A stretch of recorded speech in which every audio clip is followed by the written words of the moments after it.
So hi, Aaron, Julia, and James here, recording this on September 27th, 2022. And we'll both try to be mindful of the audio because for whatever reason, Zoom and audio, think it's my lame internet. It takes literally 20 hours for me to upload a real video. Zoom's a little quicker. But yeah, we're going to talk about music today.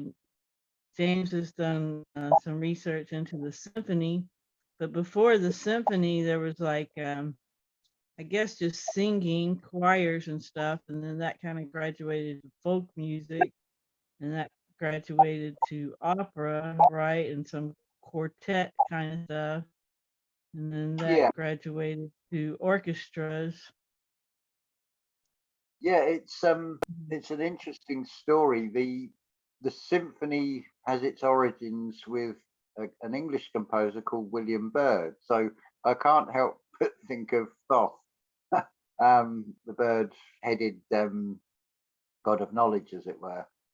Um, but then this I think, if I remember rightly, it's about 1586, 1590. Then obviously you've got that's entertainment, that's people enjoying themselves, and the sort of religious authorities of the time sort of seem to sort of put a stop to it. So we then move to an Austrian composer called Joseph Haydn, who was born in 1732. So just a very quick calculation here, 1732 to 1809. Incredibly, most of his professional musical life was in the employ of the Esterhazy family, and he had a part of his contract was to write a new mass every week. And incredibly, he managed to write 104 symphonies from about 1760 onwards. So I was just trying to do a quick calculation. So that's roughly, that's not quite, but it's almost halfway through his lifespan. And this is another theme. If we move on to Richard Wagner, now he's born 1813 to 1883. So the midpoint of his life is 1848. As soon as I sort of realized that, I thought, wow, now we're talking here. 1848 into 1849 was the period of unrest in Europe, the Leipzig uprising. This is the sort of the shadow and the aftermath of the Napoleonic Revolution, and obviously sort of socialism and communism stirring the pot, as it were. This is in a period where you haven't got a unified Germany. You've got German principalities, and Wagner was very much at the center of this uprising, to the point where there was a bounty on his head, and he had to live in exile in Switzerland. But now that's an isometric marker in more than one way. If you go back 5 years prior to that, you've got the first of what is classed as his canon of mature music dramas with the Flying Dutchman, which, if I remember rightly, is about 1843. So if we go the other side of 1848, we come to 1852, 1853, and you've got although he'd started it, I think, as prose writing in about 1848, 1849, you've got the epic ring cycle. So superficially, it is 4 evenings, 4 operas. And it's basically written backwards. It starts with the Twilight of the Gods, which is the final 4th evening, which Wagner then thought it doesn't really, it needs a backstory to it. So then you've got Siegfried, which then needed a backstory called the Valkyries, and then a backstory or prelude to that called Das Rheingold. The music is then written in the right order. It's written over a 25-year span, which is also highly significant in all of this as well, if I can remember my train of thought. This sort of came mostly last night, and it's like, wow, it's just, I'm just getting sort of almost like downloads and sort of recovery of memory of different things. And it's like, it's all coming back when I need it. Where have I got to? Yeah, so the significance amongst other things with the ring cycle, it's not, it will sound like an opera, but with a very big difference in the fact that it has leitmotifs, which are musical themes associated with a character, an emotion, an event, or an action. And these are interwoven in the music. So you can actually say from the preludes to Act 1 and 2 of Siegfried, if you know the motives and how they're sort of blended together, you've got the sort of a musical soundscape that's telling you what's going to happen. Also, you go into any modern cinema, that's down to Wagner, the way the cinema is laid out with a downward sloping seating. He introduced the whole idea of a sunken orchestral pit, so they're not obscuring your view of the stage, and also it creates the impression of music is coming out of nothing, out of nowhere, out of earth, as it were.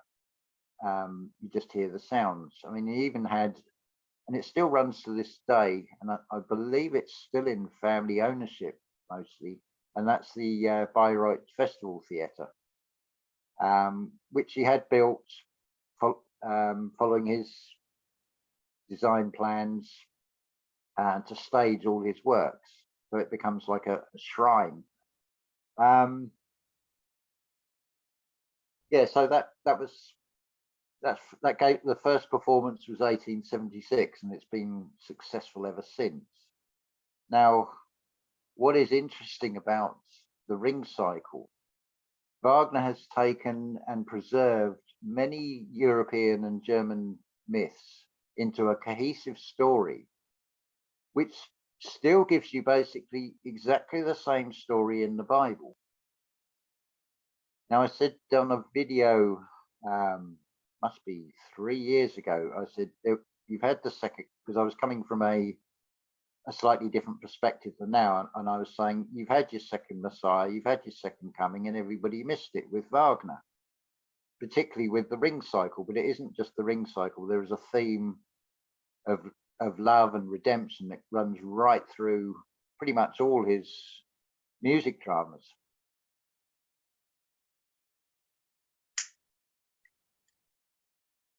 So you've got the ring cycle. Now, either that is also an isometric marker. Interestingly, with composers, what I'm finding, because I found the same thing with Bruckner, when you find their midlife marker, the second half of their life is where you get this dramatic output, where they've sort of stepped into themselves and able to really express themselves in a new way. So with the ring cycle, you've got 3 operas or music dramas beforehand and 3 afterwards, and they mirror each other. The first one is a sort of accepted canon, which they perform at Bayreuth. There are 3 earlier operas which are where he's still sort of finding his own sound, as it were. So Flying Dutchman is mirrored with Tristan and Isolde. They've both got ships and a sailing and a water theme to them, and of course a story about a very strong feminine character who is almost self-sacrificing to complete the story. You've also got, what's the next one? You've got Tannhäuser, which is about medieval minstrel knights, which is echoed with Die Meistersinger of Nuremberg. Then you've got Lohengrin before the Ring and Parsifal, his last music drama after the Ring. And they are very much to do with the Grail Knights and the Grail story. So you've got mirrors either side of this ring cycle. Now, this has sort of come about since yesterday. I was watching that now. I think if I remember rightly, this got my attention. It's Mandela Effect, Jonathan Bardsley channel.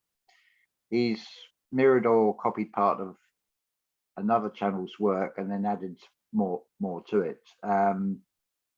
But what got my attention was about California being an island, and I thought, well, let's give this a go and see what plausible explanation they're going to come up with and whether I agree with it.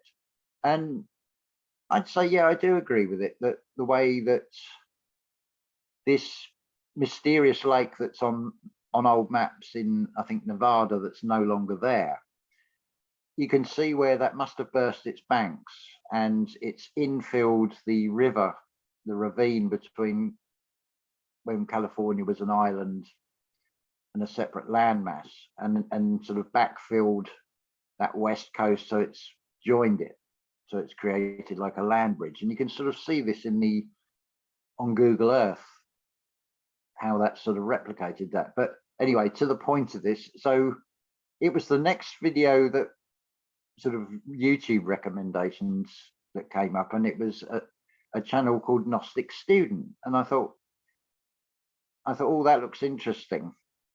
So I hit the subscribe button just on going on a hunch. So then that led me later on in the last night to look at the channel, and I looked through the videos, and of course I found these 5 2-hour presentations on the ring cycle and its esoteric meaning, its Gnostic meaning, because it is clearly a Gnostic message, and it is about human psyche. And it alludes to so much. Now, this is the interesting bit. Wagner is very specific in his stage instructions. When the gold, the Rhine gold, appears to glimmer in the Rhine, Wagner is very specific that it is on this pillar, and it sits on top of it. And I'm thinking, Great Pyramid of Giza with a capstone. And it's in water, its creation. The ring, this symbol of power, is a phallic symbol, basically. And it's within the waters of Mother Earth. This gets more and more bizarre, by the way. Wagner's father, if I remember rightly, he dies when Wagner's about 1 year old. There is a father figure who comes into his life. It's been speculated whether he was Wagner's biological father or just a family friend, or I can't even remember. He might even been an uncle.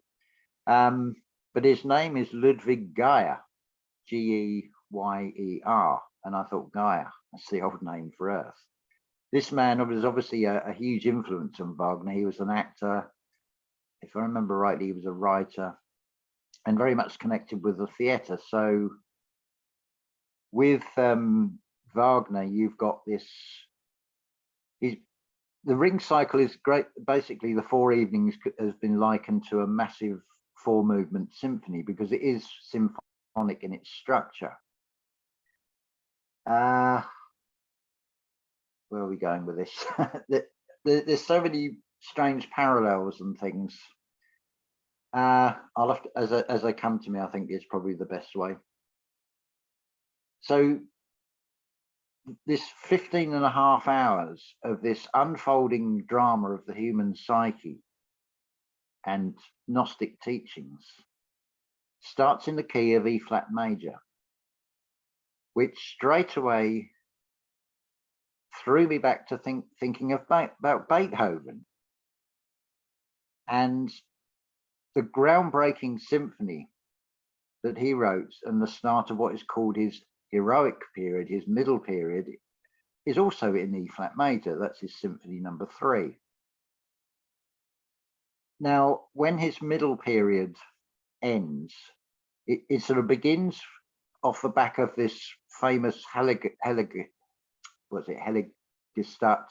statement, where it's almost like a suicide note, and he's admitting he's got this onset of deafness.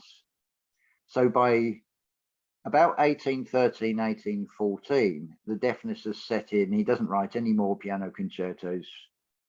Famously, he's had to be turned round to face the audience because he can't hear them cheering on his, I think it was with the Emperor Piano Concerto, which is also in E flat major. So 1813 is the year Wagner is born. So when Beethoven's deafness is almost complete, that's when Wagner is born.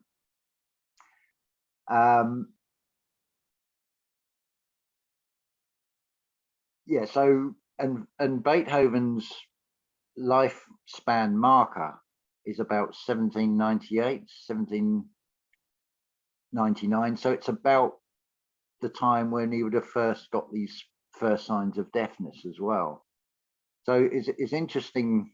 And also then right in bang slap in the middle of this middle heroic period of Beethoven, that's when Haydn dies, who is known as the father of the symphony. You've almost got a musical family tree, thanks to the way history is. They're all men, but it's sort of, you've got Haydn, who is the father of the symphony. Then you've got Mozart, comes along in 1756. You've got Carl Maria von Weber in 1786. Then you've got Beethoven in 1770. Then when you get to around about 1800, you've got this sudden explosion. It's almost like a echoing 1902 with all these companies starting up. You've got this sudden explosion of composers. You've got Schubert, you've got Berlioz, you've got Liszt, you've got Schumann, you've got Wagner, Mendelssohn as well. Some of the greatest composers have all sprung up in this sort of decade. It's like a golden age of music. There's more to oh yes, and then bringing in Bruckner into this equation as well. So you've got Wagner, who's hugely influenced in symphonic structure by Beethoven, but Wagner also, with his music dramas, he's trying to rekindle and re-establish the Greek concept of art, where the music is not more important than the words of the libretto. They're not more important than the scenery or the acting. It's the total artwork, the Gesamtkunst Artwerker, I think is the German for it. So he's trying to fuse all the arts back together as a cohesive whole. And Wagner's harmonic language, where he was the pioneer of what is called the Tristan chord. It's a diminished seventh. It's a very interesting open chord that leaves a huge question mark in the mind. It makes you want to it's like a why statement. This is the other thing you've got with Wagner and Beethoven and Bruckner. You've got this key of E flat major. So Bruckner's probably his most famous or well-known symphony is his number 4, the Romantic, written in E flat major. You've got Wagner's Ring in E flat major. You've got Beethoven's Third Symphony in E flat major. They're all pioneers. They're all like the first of taking music and art in a slightly new way, or expanding it. I've lost my sort of. I should have written this down last night, but I was in bed when this all started just flooding into my head. And I know there's another isometric mark or a repeat pattern with this 52-year block thing as well. But you've got this same sort of pattern with these composers of we know the lifespans when they were born, when they died, so you can easily calculate the middle year. That is a marker a halfway point. It's when you get into the second half of their lives, you get this, seem to have this creative burst. And then within that sort of second half of their lives, you've then got more isometric markers with mirror patterns, like with the ring and then the three operas either side.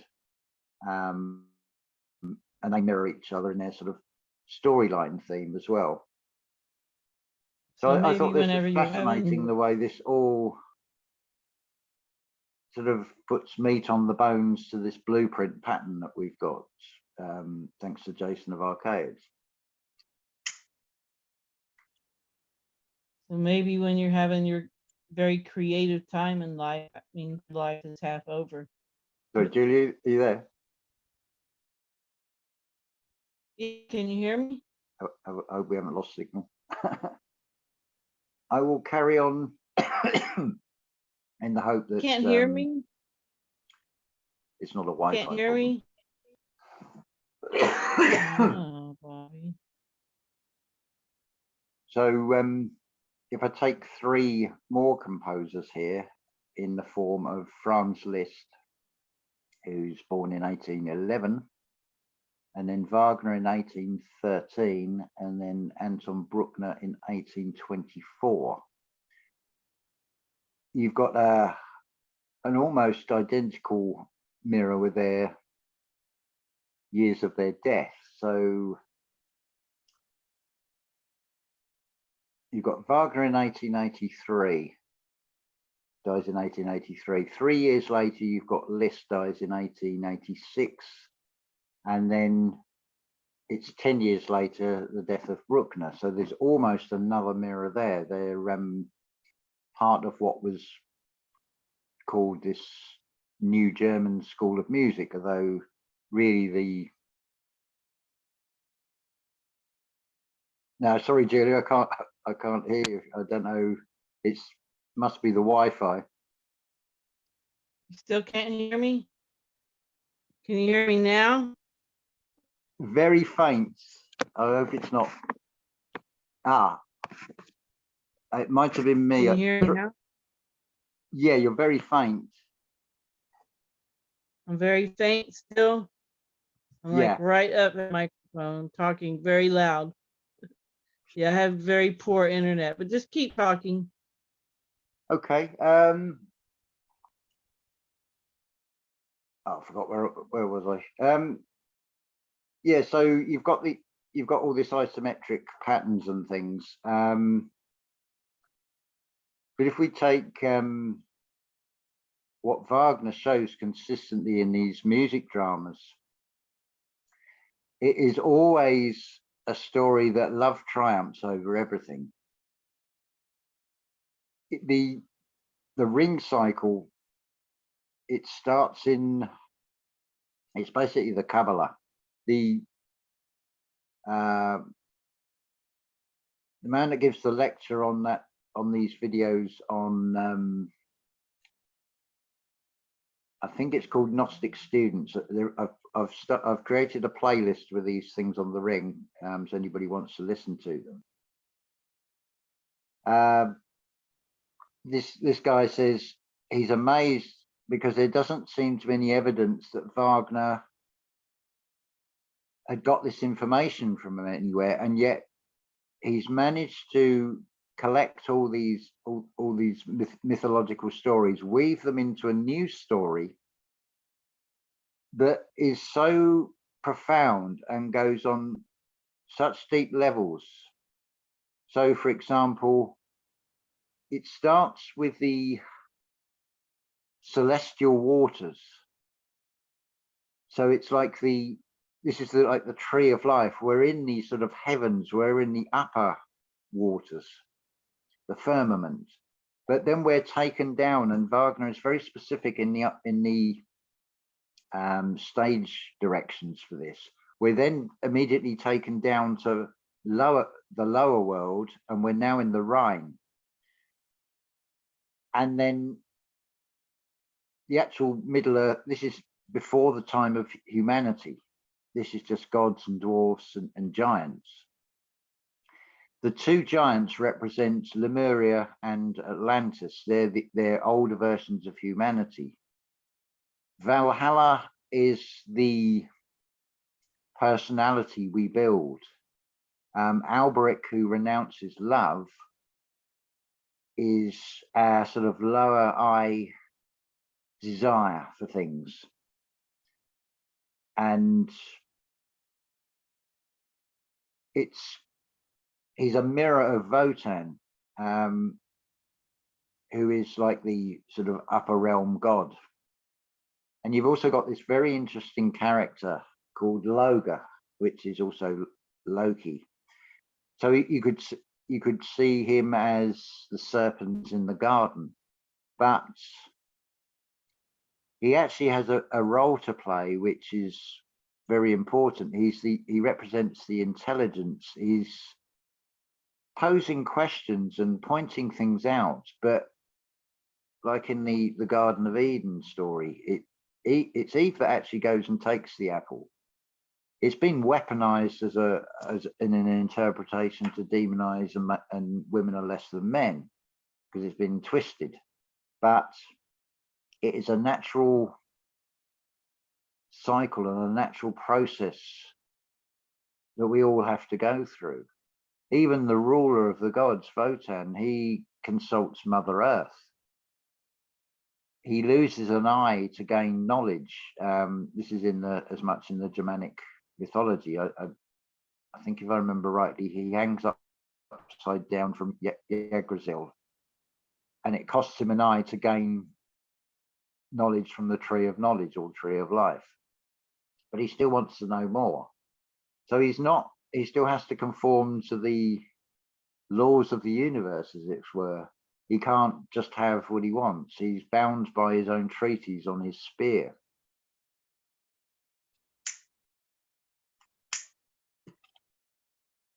But he listens to, it's an interesting story. You've got Wotan, who is the wanderer. Now his wife, or his female aspect, is Fricka. She is the goddess of this of marriage, amongst other things.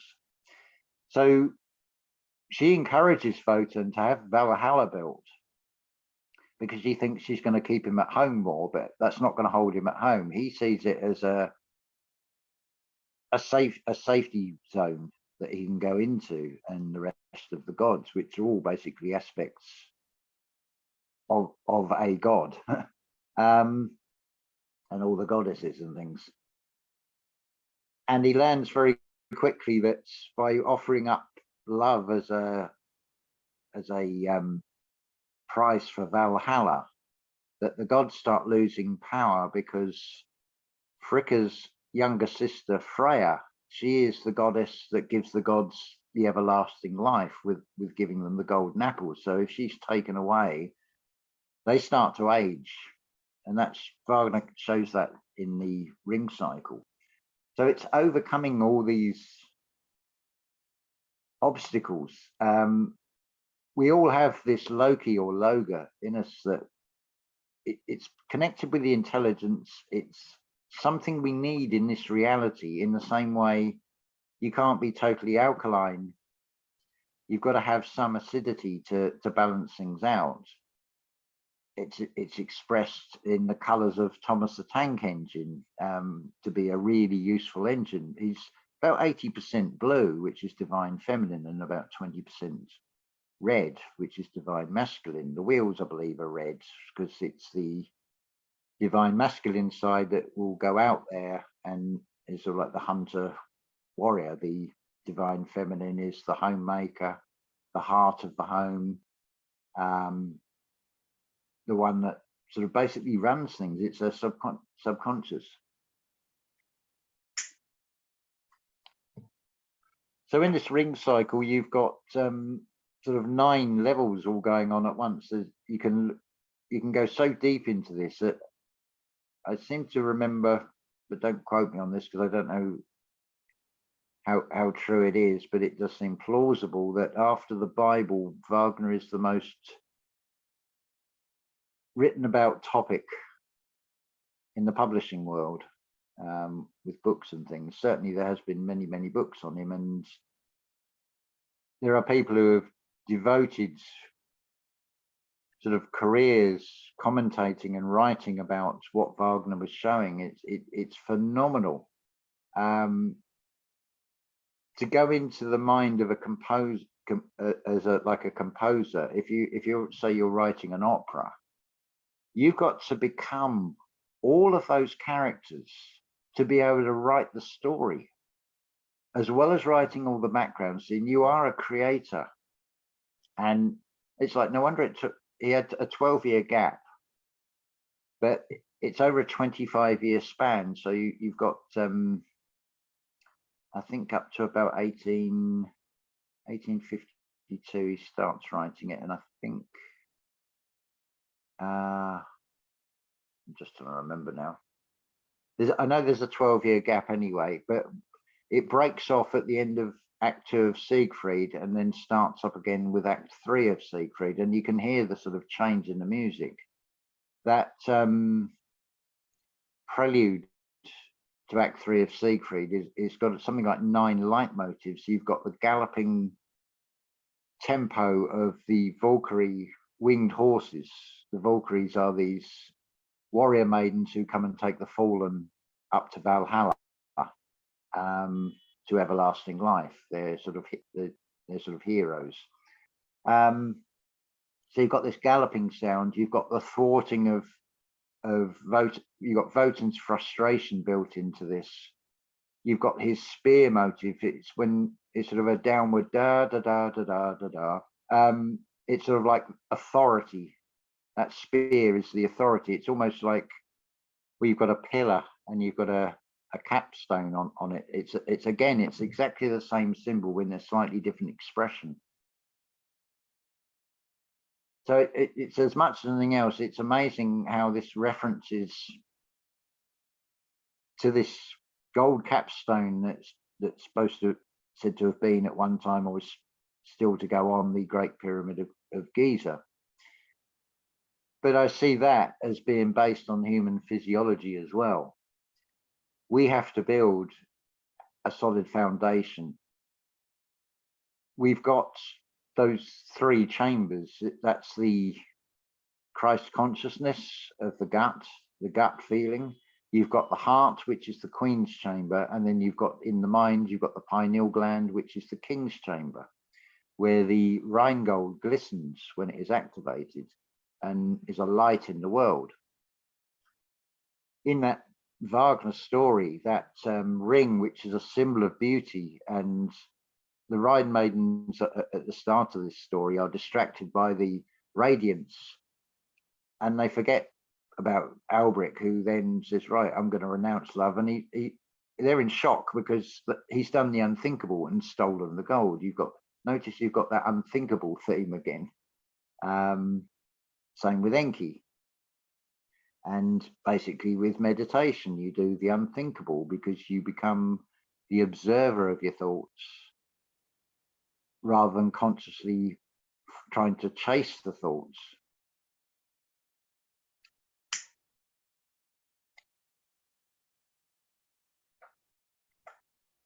Yeah, so I Can thought, you hear me? yeah. Can you hear me, James? Yeah, you're very faint. Some I can hear. Some people say that ink was the bad one. Have you heard that? Yeah. Well, I don't know. I tend to go with the idea that there is a source, a singular source of everything, and that is all part of it, and that is a role that is being played. I don't see. Well, if you go with the Anunnaki story, they created a sort of a workforce as slaves. In some ways, you could say we still have that system in place today. But Enki does the unthinkable and puts part of himself into his creation. So that's a sort of like a natural progression.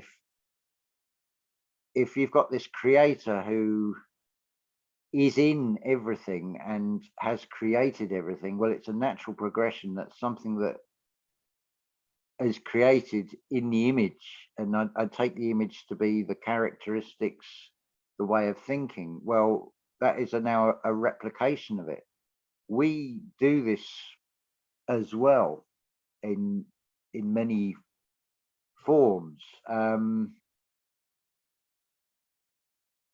A mobile phone, for example, is sort of it's almost like an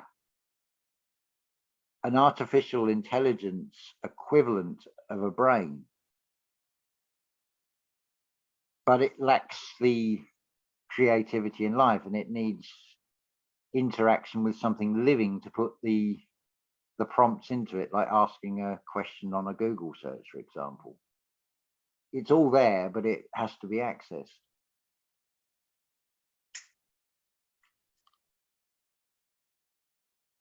But I wonder also, are there other chambers in that Great Pyramid, and are they representing chakras? Are there 2 more below ground? Are there 2 more in the upper part of it? I really don't know on that, but I can certainly see that it is still based on human physiology.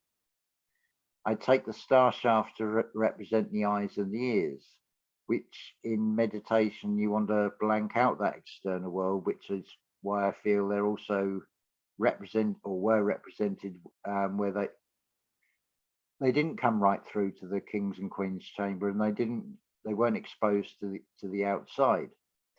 And obviously with the casing blocks, they wouldn't have been anyway. So I feel that is a representation, and as it is over a well, what I find interesting is the one in the United States, which is all gold, a miniature one, I think it's called the Geyser of the United States. When they first opened that they had problems with it drawing up water, and I'm wondering if it's something to do with Kundalini rising being shown as well. I left a comment to one of Jason's videos I watched recently, or rather listened to recently is more accurate. And I said I think he's spot on what he's shown about it, but I feel it is even more than just a blueprint of history, a blueprint of a code of this reality. I feel it's also encoding us, or we have provided the blueprint for it.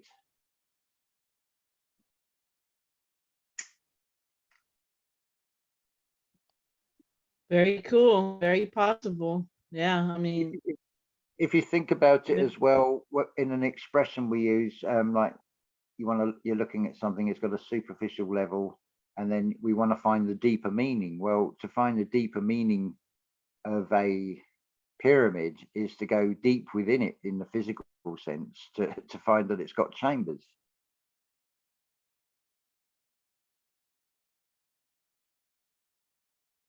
I feel also the sarcophagus is most likely did serve a purpose, not just a decoy.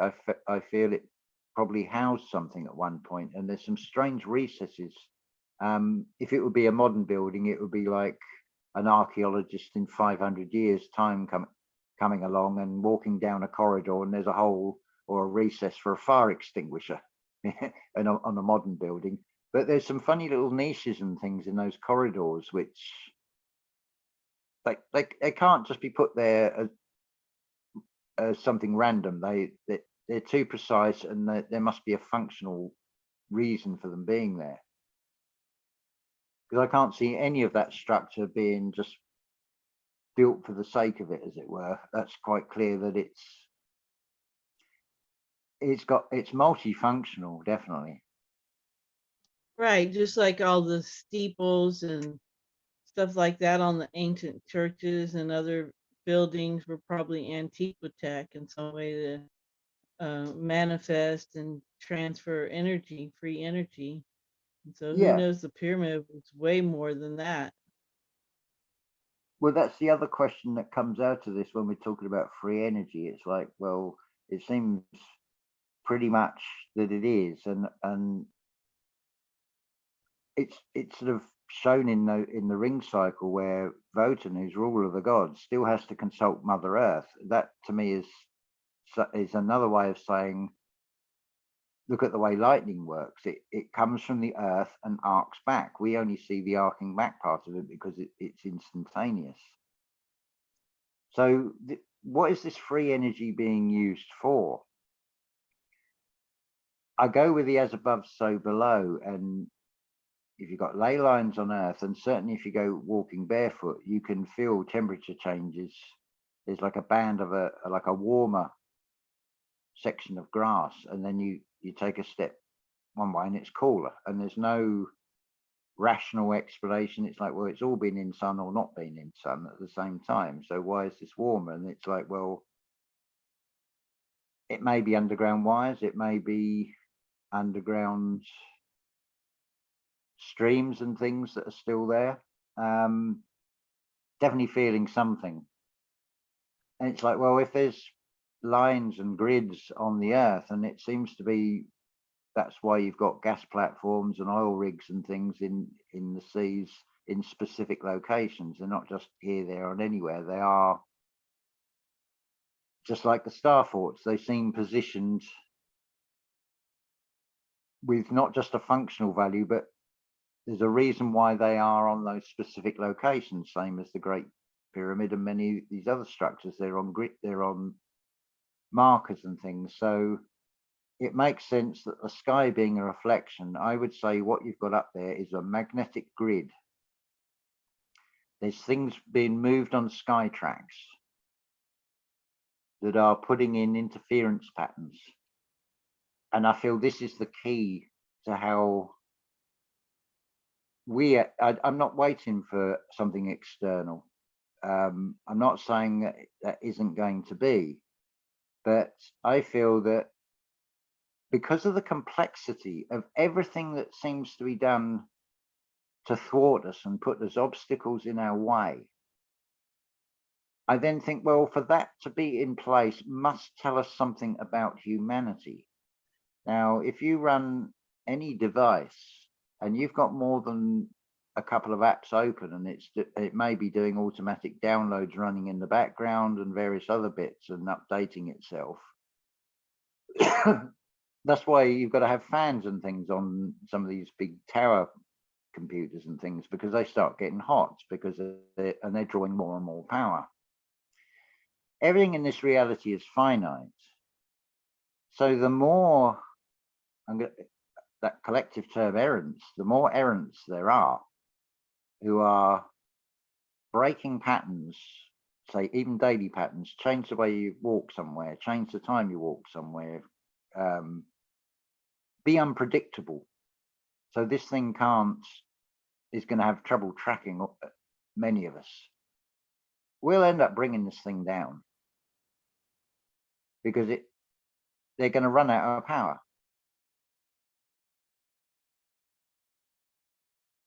Because it's gonna have to work. It's not going to be made easy for it. So I feel it's going to bring about glitches. It may even start lifting the veil, as it were, which I feel is an interference distortion. Maybe we'll start seeing slightly different skies. We'll start seeing things we haven't seen before. I'm theorizing and speculating, but I'm just following a hunch on this one. I'm ready. That would be cool.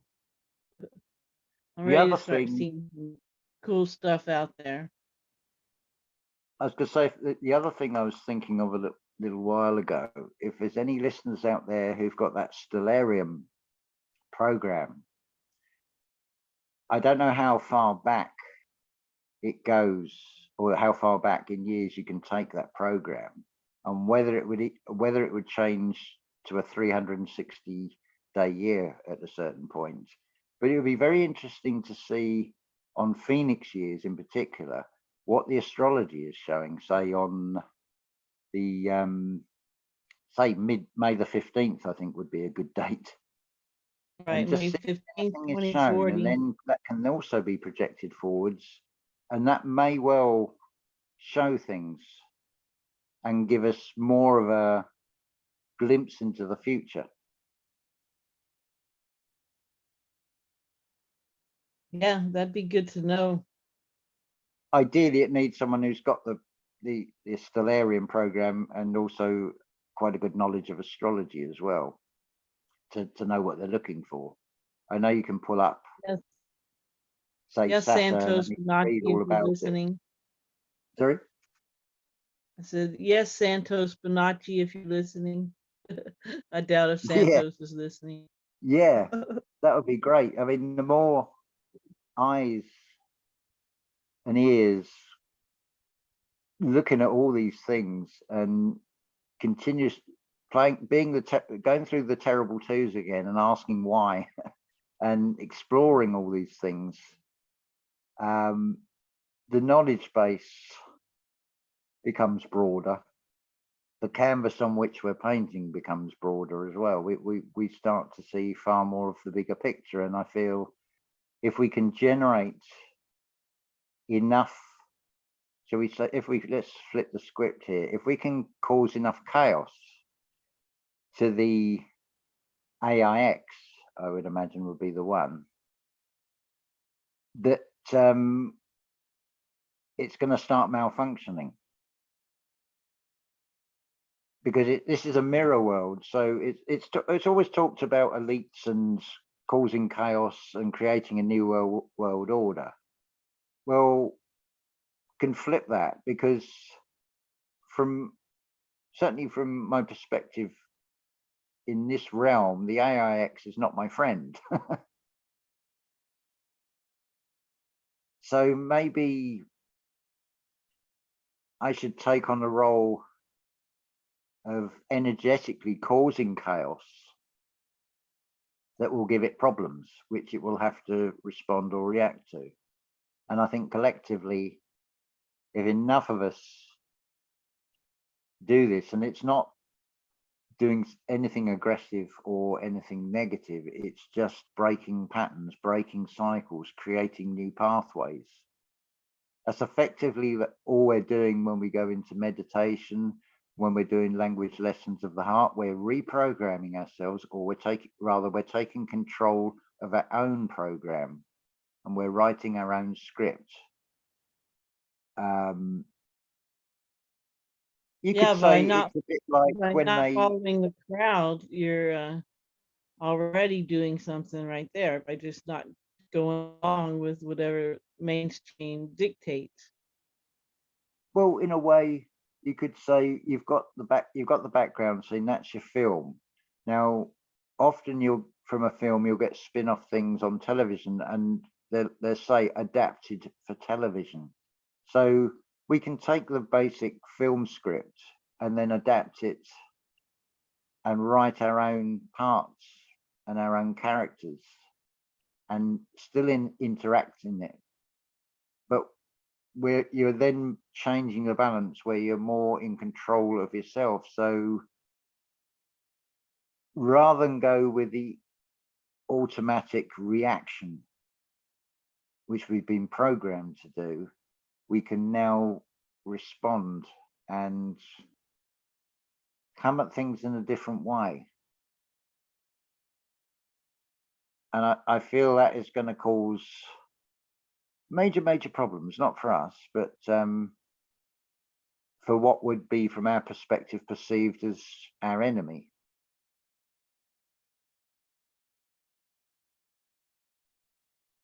And that's manifestation works, because it's too much work for AIX to counter us when we keep going against the grain. Yeah. So the simulacrum is just allowed to manifest what we want. Yeah. And AIX doesn't interfere anymore because it takes too much effort. It's the law conservation of energy, like Jason talks about.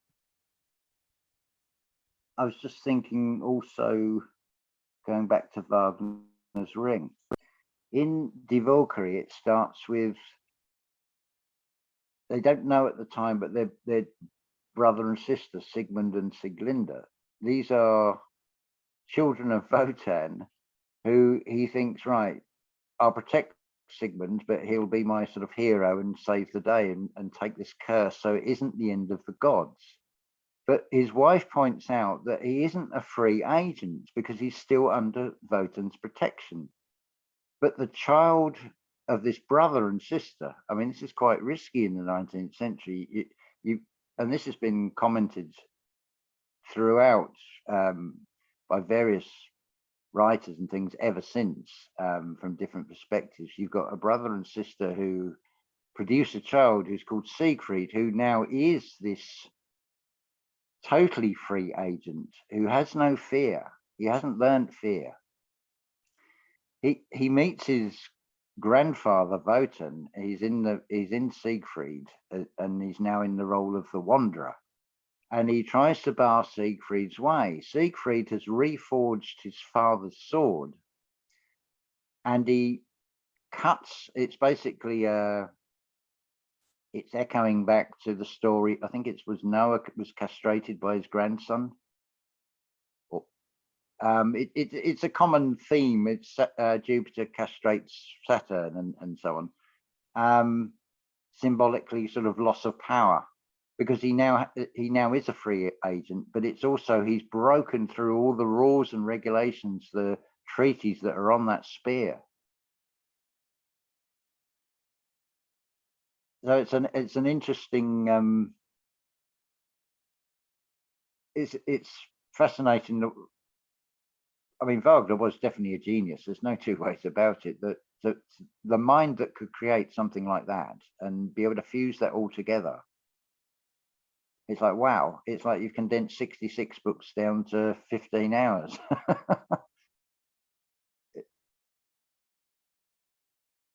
I find that incredible. But yeah, there's a lot that can be gleaned from these things. But I would say it's down to gut feeling. I mean, I just followed a hunch. I mean, it's beautiful that it was a YouTube sort of recommendation, as it were, or they decided that was the next video that's going to come up after the one I was watching. But it got my attention, and I thought, I got a feeling I'll subscribe to this channel without even seeing a video, and just so because otherwise I'll forget what the channel's called. But something was telling me later, go and have a look, and I did, and I'm glad I did, because it's like, wow, this is broadening the sort of knowledge base and the understanding of so much, because this is with something like the ring cycle and all these characters, the thing to remember is to internalize these and realize these are all going on inside you. They're all elements of yourself that are being shown. They're just reflections. I mean, you don't even, if you don't like high-pitched soprano voices and things, you don't have to listen to it. You could just look at the synopsis and find the libretto and just go from that side. You don't even have to touch the sound side, but it would miss a lot out of it. Of course, it doesn't suit everybody. It's a meal that's being offered, and whether you like that flavor or not is down to every individual. But I feel I'm grateful for this all coming up, and we're in a period of Mercury retrograde till the 2nd of October. Now, a lot of people will, oh, Mercury retrograde, got to be very careful what I say, but it's a time to internalize and reflect on things, and self-examination, self-reflection. It's still a good time to use wisely for yourself. It's that sort of putting the oxygen mask on yourself first. Use that sort of retrograde to advantage and work it to suit you.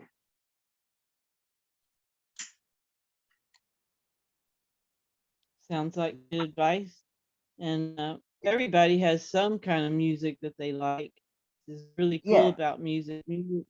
Music is so powerful and so magical and just so enjoyable. I wonder if like, you have to have a material realm to have certain kinds of music because they say if in a vacuum there is no sound. So I don't know. Music is really cool. it it's I find it fascinating. You've got the keys A to G.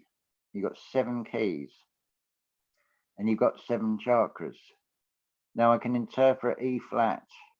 If I take D as being the middle point, so I can run A to G up or down, but I don't have to see either as one as definitely positive and one as negative. So if I see E as being below D, which would be the heart, so it's in the green, in the yellow zone of the solar plexus. It's close to the heart and it's shining, but I can also interpret it E flat or E as being still close to the heart on the other side, but now it's going with the throat chakra, which is all about communication, which the music is, and the music dramas, they are communicating messages, and it's in tones, so you could say it's in colors as well. And listening to particularly an instrumental piece of music, I find it's really good. Just let the mind sort of be still and feel the music like you're in water, and you'll get colors come through from the different tones, and then there's certain bits it's like, oh, why do I feel like I want to cry? But it's not tears of sadness. It's like it's unlocked. It's a key. I mean, it's a musical key that is unlocking a stuck emotion, and it's, I suppose it's biofield tuning in a way, isn't it? Well, it's a good way to have emotional release, Yeah, to find some suppressed emotions and they kind of come out when certain music you come across yeah, that you resonate with. yeah. It's a whole new avenue to explore.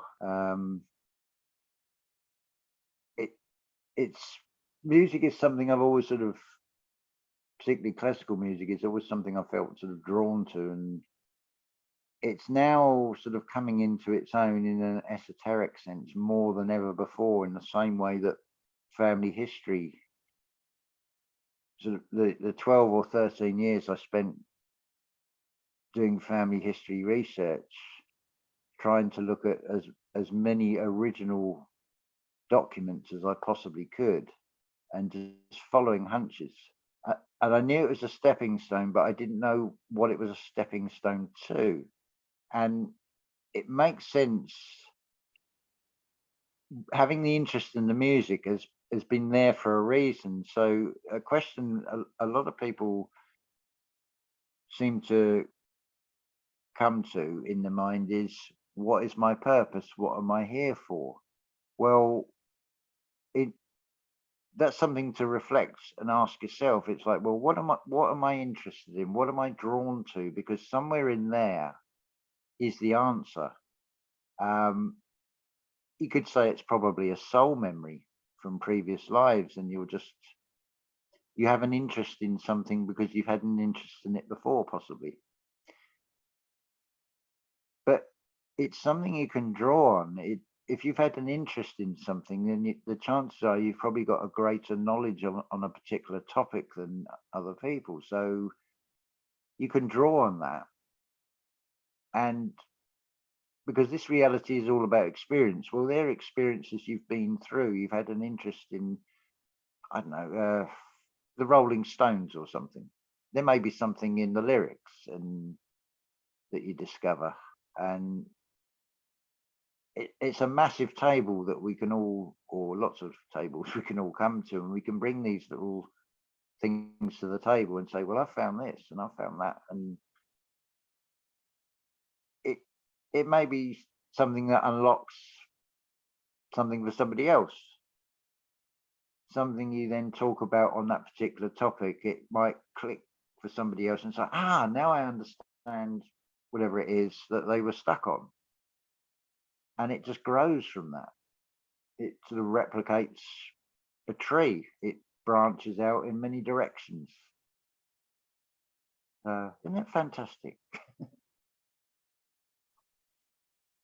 Right, and that's how, we could live just following our interest and our passion if we didn't get caught up in this whole matrix plan of, go to work, get the house, get the car, have all the payments, stress out about losing your job, and then hopefully after you retire, you get a few years.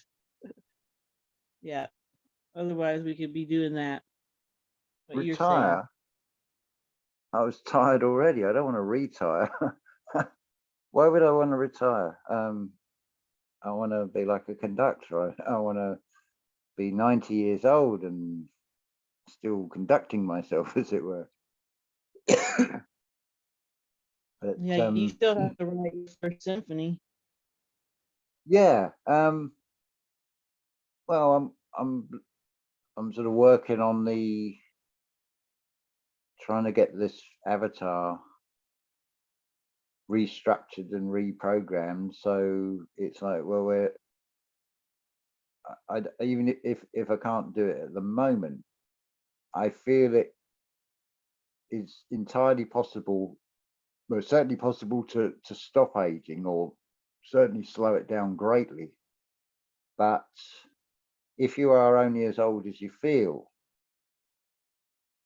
then I feel you can even age reverse and probably take yourself to, I think the optimum age is about 27, which would be a good, to have the sort of vitality and energy of 29 with the knowledge of now will be fantastic.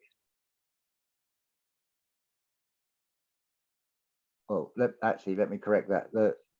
The knowledge from the experiences is probably the best way. Because it's not Right. about cluttering the mind with little details and things. I quite like that aspect of devices. They're a great way of storing information, so you've got to keep it in the head. Because I don't want to be carrying that around in the head. It begins to weigh after a while, as it were. Well, you can But, get the implant. sorry? I said you can always get the implant, the neural implant. No. I'll keep. I'll stay organic. I'll go. I'll let things unfold naturally and follow a natural path, I think is the best way. As far as I'm concerned, these avatars are self-healing, and they're far more resilient than we're given credit for. But it's going to depend on what fuel and things you put into these things to some degree.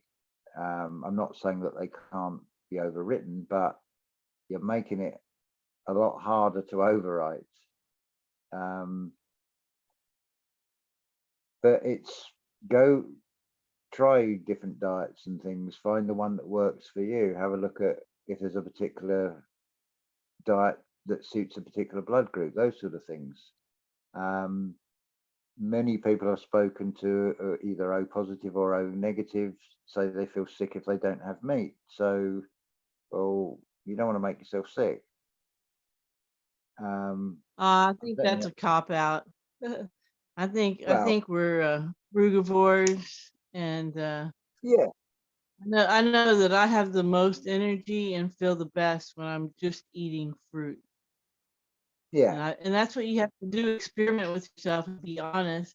And a lot of people quit eating fruit because they're having a healing crisis, because you're detoxifying all the stuff out of you that's been stuck there for years. If you've been on the standard American diet, which most of the Western world's on, and you have to give it time, and it might be months, it might be years where you might have symptoms, but if you stick it out, you'll find that eating raw plant-based is what we're meant to eat, because when Mm, you cook food, you nature it, you know? And like yeah, you said, people can get by and can thrive and live to be 100 and then some with eating and it makes drinking and sense, doesn't it? smoking and doing all kinds of things. But on average, it's not going to be that way. And you just have to find what works best for you, like you said. But I don't think we need to eat meat. I really don't. And I think No, that's a whole I empathy thing. I think it's an empathy thing that humans need to overcome at some point for us as a collective to evolve to get past that eating of meat, because it's just not necessary. Even if you think you need protein, you don't need to get it from a dead animal. I've never no. understood it. Still don't. I still don't understand it. Well, personally, I feel better for not having meat. Um, I'm trying to think the last time I did. um, it's quite a while ago now. But yeah, I feel certainly feel better for it. It's you got to give these things a bit of time. Don't expect an immediate. Oh, now I feel better or worse. It's you've got years and years of eating particular things. The body's got used to it to some degree, so it takes time for the body to sort of adjust as well. But it's just go with the gut on it, and you find what's right. You'll be drawn, I think, to the right things anyway, as best you can. Obviously, it's going to depend on the environment. If you're stuck in the middle of a city, um, you're not going to find a farm shop very easily if there's any left. But yeah, it's just got to try and just do the best we can, really. And I feel that it's all about breaking the cycles, and the repro the self reprogramming is very important. Stripping right down to that solid foundation on which to then build again. It means stripping away every layer, as it were, of our lives, and starting again. But it's worth doing. I mean, the manifesting has got to the point on a personal level, where I've put a thought out for like beans on toast, and at the food bank yesterday, it's classed as a bank holiday, and I went in and I was ticket number 45, because they don't start till exactly 10:30. So the next thing they're bringing around beans on toast and a coffee, and I thought, well, that was easy. That was only the day before I'd sort of put out a. It wasn't. I didn't even sort of do like a manifestation. It's like I didn't put a lot of thought and energy or effort into it, and it still came. But I mean, that's quite a little minor thing. But to me, I'm also saying, well, that's encouraging me to expand this. And I mean, ultimately, what I desire is a new earth that is very green and abundant. But I appreciate that that cannot be come in like within seconds. It's going to take quite a while, because it's going to be an awful lot of things have got to be changed for that to happen. But it's still worth pursuing. And whether it is a holographic realm when we're in a simulation, it's it can be an enjoyable experience. And okay, it's like, well, I'm in the program, I can see what the problem is. Gives a script, I'll write you, and I'll adapt the program and revise it for you. And because I can see how the natural order, it could work really well. If anything, particularly with the current material mindset, it would be boredom would become the biggest problem. But that can be sorted out anyway, because if things were allowed to develop naturally, and who really wants to be fighting and arguing? It'd be so nice if wouldn't it, the ideal thing would be, wouldn't it be nice if we could all get on? And sort of mutual cooperation. And then it would come to a stage where everything is now local. It's not uniform. It's not mass produced. It's within a very small sort of region. And particularly with crops and things, it doesn't have to be strenuous. It doesn't have to be hard work. And really, a lot of it with growing things is you put a seed in the ground and sit back and let it happen. So that frees up an awful amount of time where you may have an interest, and half of this is you're not given the opportunities in the right way. If it's like, well, today Tom Smith is going to be baking a batch of loaves of bread. So if you want to learn how to make bread, go and then you get the experience and the first-hand visual of seeing how it's done up close, not seeing it on the screen. You could then try it for yourself, find out what you need to be able to do that, what ingredients you need. And then you could have a go at it. If you don't like it, well, at least you've tried. And then you could try something else. And imagine a communities like that. That would, you'd actually want to go out, and rather than just sitting doing nothing, you'd want to go out and participate and be active and learning something Right, from it. And then there's always stuff to learn. Sorry? Yeah, always things to learn and people to assist. Yeah. So boredom would really be a problem. I'm gonna take my dog soon. They're starting to get antsy. Okay. Yeah, that's pretty much it really on the, well, it's not it on the, but at the moment with the sort of trains of thought and things. But it's another perspective. I've got a playlist with, I think I've entitled it Wagner's Ring, Its Meaning. So I'll be putting I'll put the playlist in the description for anybody who made it this far. There's another very good one. I think it was that link I sent you, the Boston Philharmonic under Benjamin Zander. And it's the 45-minute introductory talk. That is worth hearing, this conductor's interpretation of what Bruckner's 8th Symphony is all about. And I would agree with how he feels about it. And you can hear the passion in the way he's talking about it as well. It's fantastic. Yeah, that guy is great.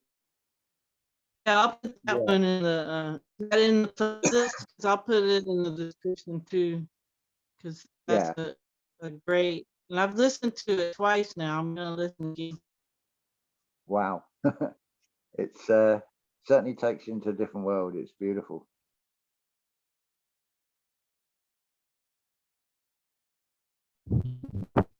All right, James. Thanks for doing this, and thanks everybody for listening. Anybody that made it to the end here with us, and remember to always focus on what you want. If you can hear me, if you want me to have better audio, so I'll focus on that.